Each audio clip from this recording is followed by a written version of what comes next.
Pabandžiau kitų kampų pasukti vaizdą.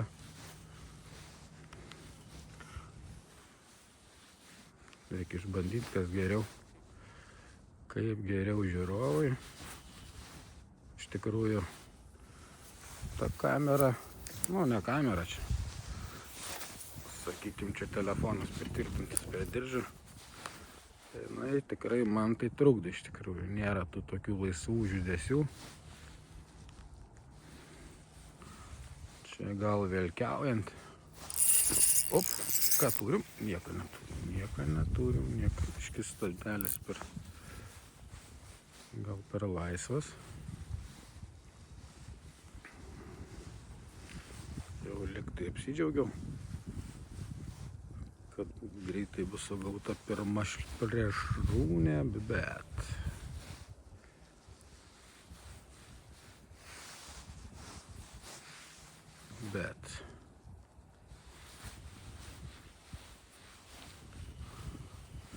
šiaip būtent ne reklama ant šito Western guminuko yra pagauta tikrai nemažai žuvies, bet velkiaujant. Nesu pagavęs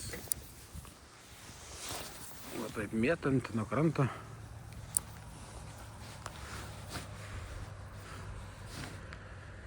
Bet jeigu taip imant statistiką, jeigu per valandą 3 lydekos, o tavo naparnikas nieko ant to pačio masalo, tai jau tada tikrai neatsitiktinumas.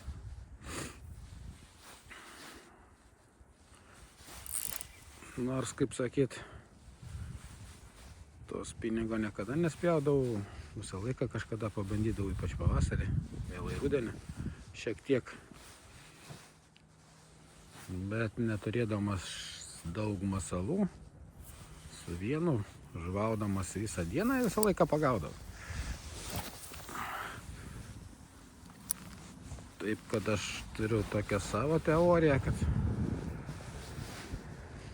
jeigu ta žuvis yra kažkur, kur tu pataikai,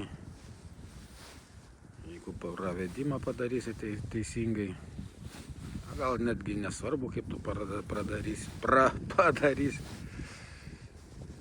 rezultatas bus. O čia daugiau viskas tik tais marketingas.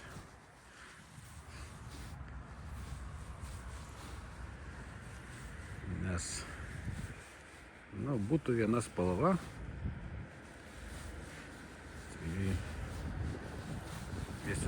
tada visi fabrikai susidarytų. O dabar masalų gausybė, įvairovė, bet aš kiek pastebėjau dabar tokia tendencija, kad viens kitą kopijuoja. Jie principe visi vienodi tie masalai, tiek forma. Gal šiek tiek skiria spalva ir pačią masalą sudedamos dalys. Ir žinoma kaina.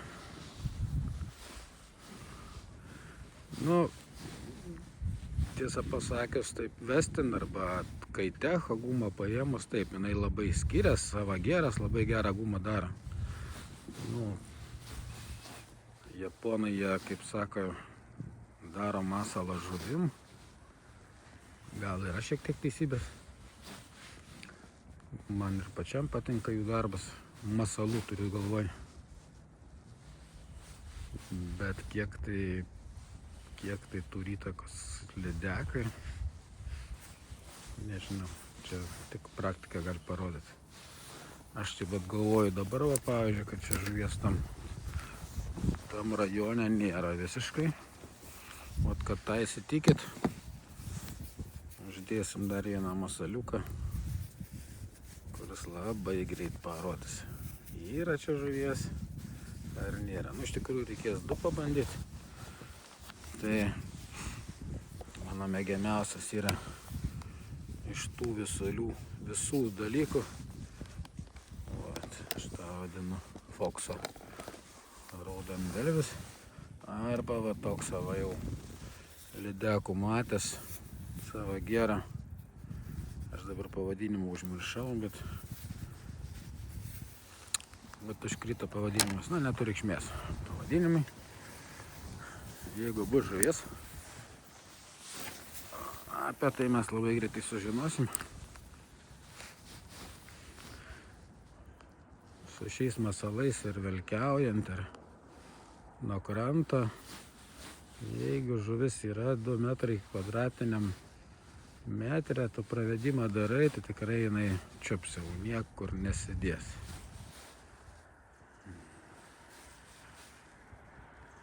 Tai principė, dabar čia kur aš esu, to jau visai tam ekvatorijai, čia užtenka padaryti 10 metimų, pakeis dar vieną masalą.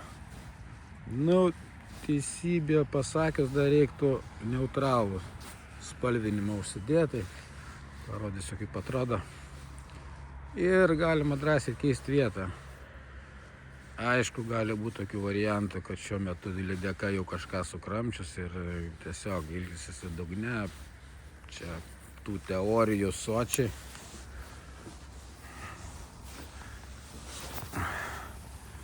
Jų visų nepatikrinsi. Ir dabar, jeigu taip išeitų, kad aš taip pat iš antrą metimą pagaučiau žuvį, tai aš čia būčiau kaip ir pranašėjęs, galėčiau sakyti, va, ką aš jums sakiau, bet netgi jeigu taip ir atsitiktų, aš galvoju, kad čia daugiau atsitiktinumas. Aišku, tas masalas dabar kaip tik šiuo laiku tikrai dirba taip, kaip turi dirbti. Jo visas kūnas sunkus, didelis ir lydekai labai toks viliojantis, nes dirba tik pati uodegėlė. Galima gal čia matysis, aš va taip pabandysiu nufilmuoti, kaip jisai dirba. Iš lėto traukiant, tai uodegėlė dirba va puikiai ir tų šansų pagauti tikrai yra daug. Nu, daugiau, sakykime.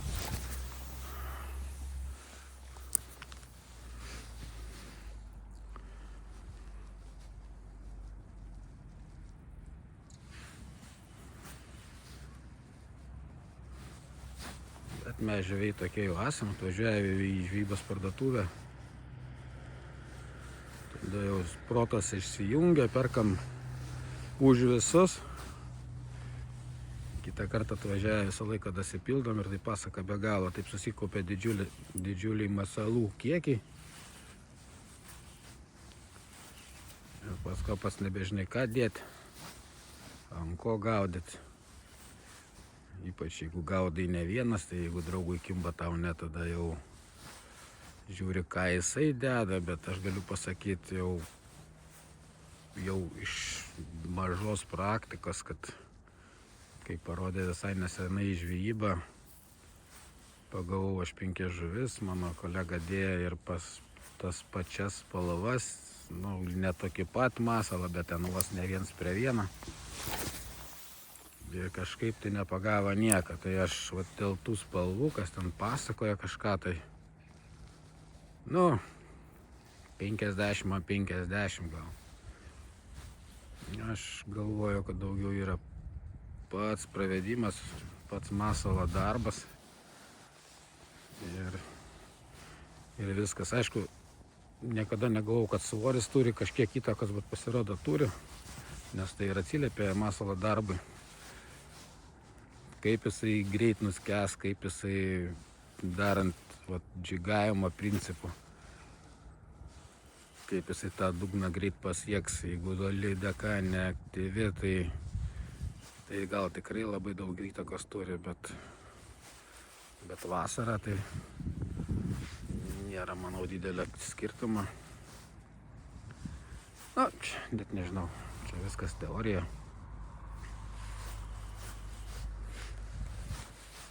Sunku su ją ginčytis, nesutikti. Čia galim būti kiekvienas teisus.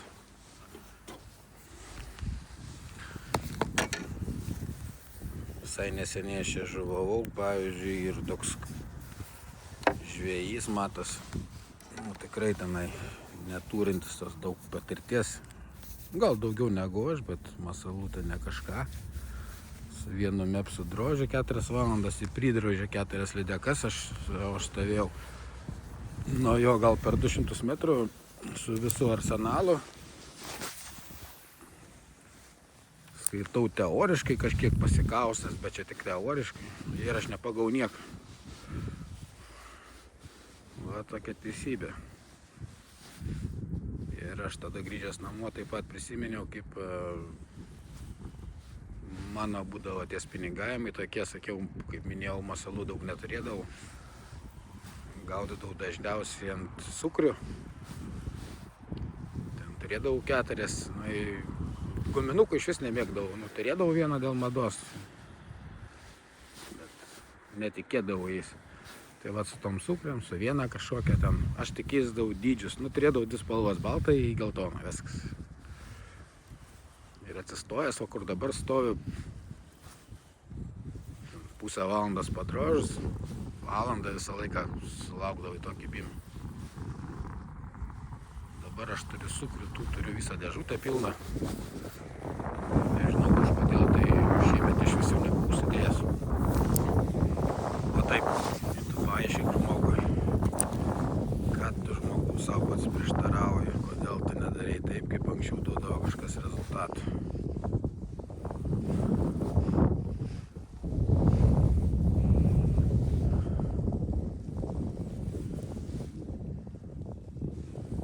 Aš tikrai manau, kad čia žlydekos nėra, arba kaip sakiau, jinai šiuo metu tiesiog virškina kažką arba.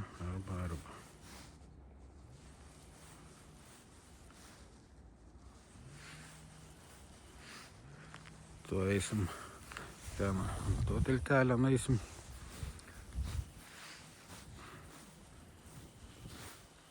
Ten šiek tiek gilių daugiau. Dar čia paskutinį metimą padarysim.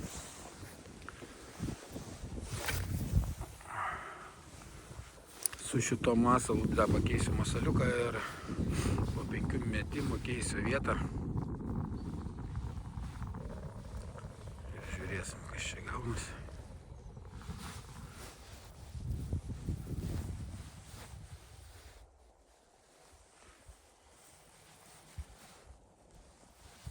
Šiandien reikėjo būtinai išvažiuoti, nes rytoj poryt už poryt jau bus labai šalta. Nelabai, bet 3 laipsniai minus dieną.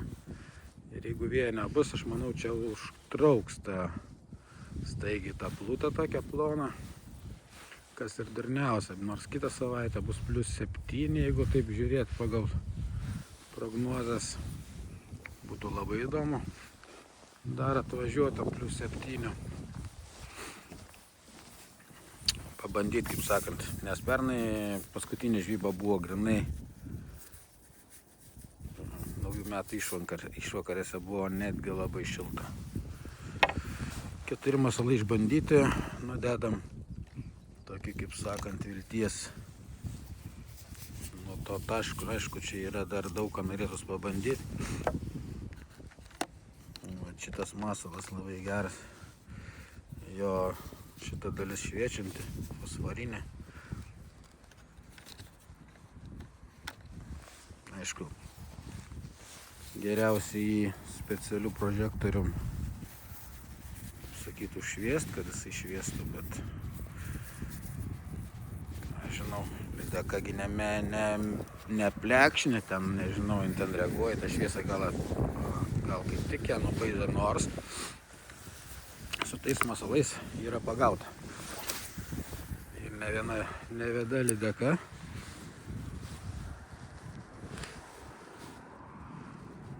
Ir ne vieną kartą, ir ne vienam telkinyje.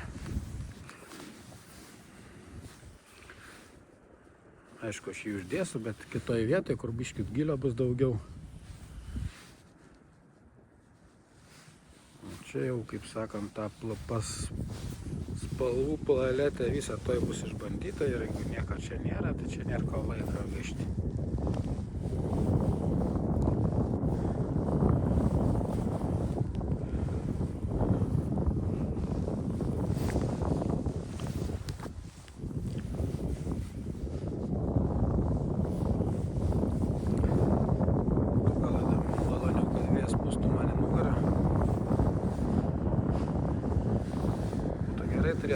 knopkę.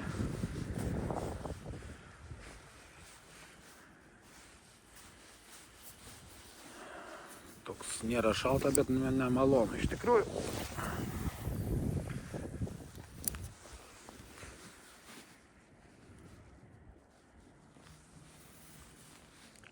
Jau be pirštinikio būtų liūdna.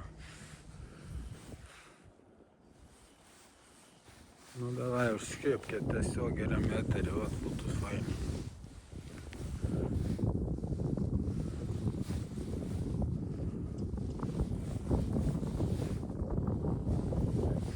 Bet manau ne šiandien, net manau ne šyčia.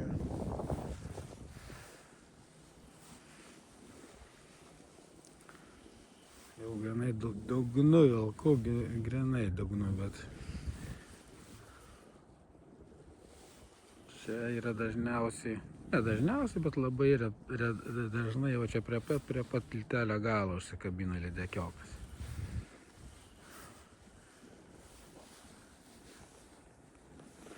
Nu žodžiu, eisim kitur. Viską susidedam į dėžutę.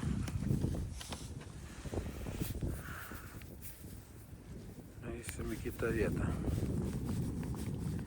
Čia kaip viskas aišku. Gal ir sugrįšim. Susidėkim viską į savo vietas. Bandysim kažkur kitur pažvauti.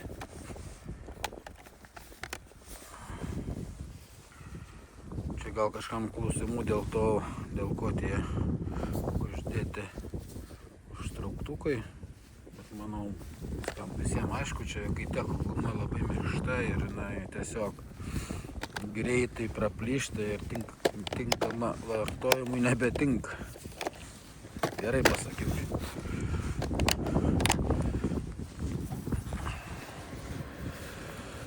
O, ir kažką užsidėti, kažkur tai kai naisim reikės kažką parodyti. Lydekiokui. Vat, uždėsim šitą kumikę.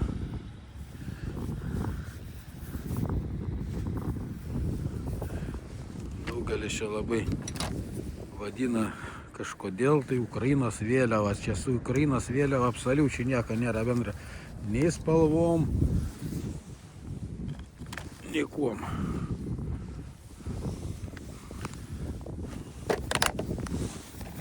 Žmonės spalvų biškį neskiria. Nieko nepadarysi. Taip. Pasimsim biškį arbačikės.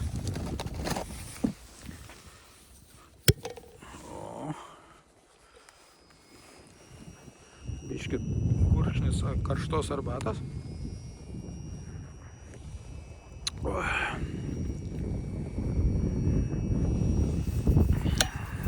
Nu ką, keliaujam kitą vietą. Gerai, greit įsijungsim.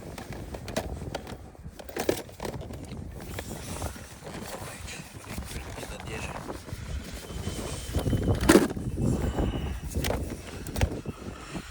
Kad būtų kur įdėti gertuvę.